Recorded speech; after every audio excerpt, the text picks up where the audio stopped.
फिर धनबाद में ये जो धाएं हुई है ये बहुत महत्वपूर्ण हो जाती है।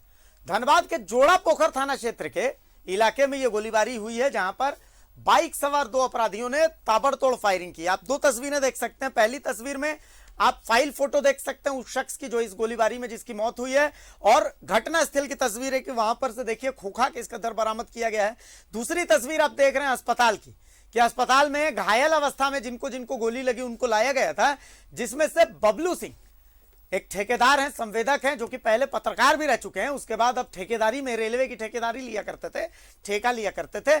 गोली मार करके उनकी हत्या कर दी गई है। बबलू सिंह को घायल अवस्था में अस्पताल लाया जा रहा था, लेकिन अस्पताल लाए जाने के क्रम में ही उनकी मौत हो गई है। आपको हम दो तस्वीरें ये धनबाद की दिखा रहे हैं और बहुत महत्वपूर्ण तस्वीरें हैं। पिछले एक महीने में जो जो तस्वीरें सामने आई हैं उसके बाद ये तस्वीर बहुत महत्वपूर्ण हो जाती है। अरुण बर्नवाल हमारे साथ जुड़े हुए हैं। अरुण जी, दो तस्वीरें हम दिखा रहे हैं घटनास्थल की। 4 खोखा बरामद हुआ, अपराधी आते हैं, फायरिंग करते हैं। बबलू सिंह को 3 गोली लगी होने की सूचना मिलती है। क्या ठेकेदारी से ही जुड़ा मामला, अब तक क्या सामने आ रहा है? देखिए, पुलिस अभी तक इस बात को तय नहीं कर पाई है कि ये मामला क्या, ये रेलवे में चूंकि ये नया ठेकेदारी के लिए ये बबलू सिंह इंटर किए थे, तो वो कोई किसी रेलवे के दूसरे ठेकेदार की अदावत उनसे हो गई थी, उसके कारण उसकी हत्या हुई है, या फिर कोई पुरानी रंजिश। जैसा कि सूचना मिल रहा है, इसके घर पे इसके पहले भी इस पर गोलीबारी हो चुकी है और उसकी शिकायत इसने एसएसपी से कर रखी थी। तो अब क्या कुछ मामला है ये तो पुलिस के अनुसंधान में पता चलेगा। लेकिन सरे शाम जिस तरह भीड़ भाड़ वाले इलाके में आज मोटरसाइकिल सवार 2 हमलावरों ने, 2 हत्यारों ने रगेद कर बबलू सिंह को गोली मार दी। उसमें उसकी अस्पताल के लाने के दरमियान धनबाद में उसकी मौत हो गई। तो ये बहुत ही सनसनीखेज मामला है और पुलिस के लिए एक खासी चुनौती है।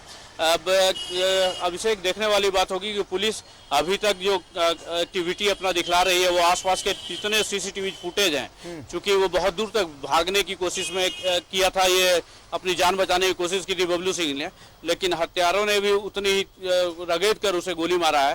तो जिस इलाके होके गए वहाँ के सीसीटीवी फुटेज को खंगाला जा रहा है कि ताकि हमलावरों की कुछ न कुछ शिनाख्त हो और उनकी धरपकड़ की जाए।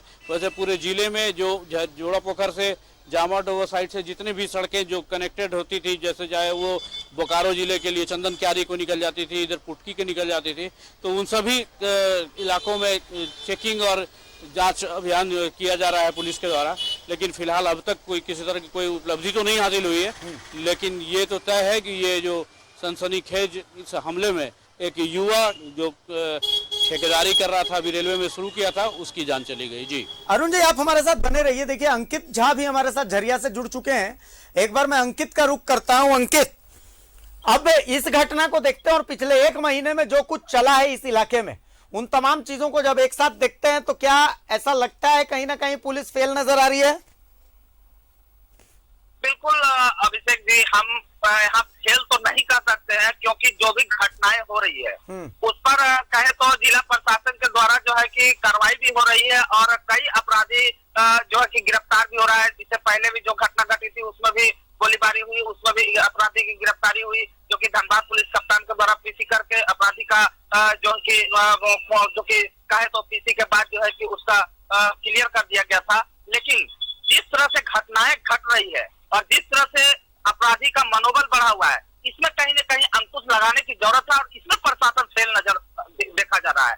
और इस घटना को अगर हम देखते हैं तो आज से 2 वर्ष पूर्व ये जो संवेदक बबलू सिंह है, इसके घर पर ताबड़तोड़ गोली चली थी, जो कि सुबह के टाइम में गोली चली थी, और जिसके बाद धनबाद एसएसपी के द्वारा इनके ऊपर बॉडीगार्ड दिया गया था। और फिर बॉडीगार्ड क्यों छिनाया, कैसे छिनाया, जिसके बाद आज ये खाली था, अपने साथ में कोई बॉडीगार्ड नहीं था, जिसके बाद आज इसके साथ घटना घटी है और ये निहत्था था, जिसके बाद आज इसको गोली मारा गया है। तो कहीं न कहीं अगर उस घटना से जोड़ के देखा जाए भारतीय जी, तो कुछ पुलिस के हाथ लग सकती है। बिल्कुल सही बात है। चलिए अंकित, बहुत शुक्रिया इस तमाम जानकारी के लिए। देखिए अरुण, एक नया पक्ष सामने आया है। नया पक्ष ये सामने आया है कि बबलू सिंह को पुलिस की तरफ से बॉडीगार्ड प्राप्त था, लेकिन कुछ दिन पहले ये बॉडीगार्ड छीन लिया गया था। बबलू सिंह के घर पर भी कुछ दिन पहले फायरिंग हुई थी, इसके बाद फिर बॉडीगार्ड दिया गया। फिर ऐसा लगा शायद पुलिस को कि भाई अब इनको बॉडीगार्ड की जरूरत है नहीं, ये सुरक्षित हैं, बॉडीगार्ड हटा लिया गया और बॉडीगार्ड हटने के बाद अब ये परिणति हो जाती है। तो अब तो सवाल खड़े होते हैं। देखिए एक नया एंगल भी पता लग गया। अरुण जी, देखिए निश्चित रूप से अभिषेक, जो 2 साल पहले उसके घर पे दिन दहाड़े गोली चली थी, सुबह सुबह, जैसा कि अंकित से हमने भी अभी हम भी सुन रहे थे, सुबह सुबह उसके घर पे गोली चली थी और ताबड़तोड़ गोली चली थी। हालांकि उस घटना में किसी तरह की कोई जान माल की क्षति नहीं हुई, लेकिन उसकी गंभीरता को देखते हुए तत्कालीन एसएसपी ने इसे बॉडीगार्ड उपलब्ध करा दिया। लेकिन बाद के दिनों में जो स्थिति बनी, या सरकार ने जो ऐसे लोगों का जिनको खतरा कम हो गया, क्योंकि बीच में ऐसी खबर भी आई थी कि सरकार की तरफ से निर्देश आया है कि पुलिस को चेक करना है कि किनको बॉडीगार्ड की जरूरत है, किनको बॉडीगार्ड की जरूरत नहीं है, किसी को अनावश्यक बॉडीगार्ड तो नहीं दिया गया। तो शायद इसी में ये फैसला लिया होगा पुलिस ने कि हाँ भाई इनको बॉडीगार्ड की जरूरत नहीं है। चलिए अरुण, बहुत शुक्रिया इस तमाम चर्चा के लिए। इस खबर में आगे भी जो परिप्रेक्ष्य निकलते हैं, आगे भी जो इस खबर में खुल करके सामने आता है, वो तमाम चीजें आपके थ्रू, अंकित के थ्रू हम दर्शकों तक जरूर पहुंचाते रहेंगे। लेकिन फिलहाल के लिए बहुत शुक्रिया आपका, आप इस खबर पर नजर बनाए रखिए।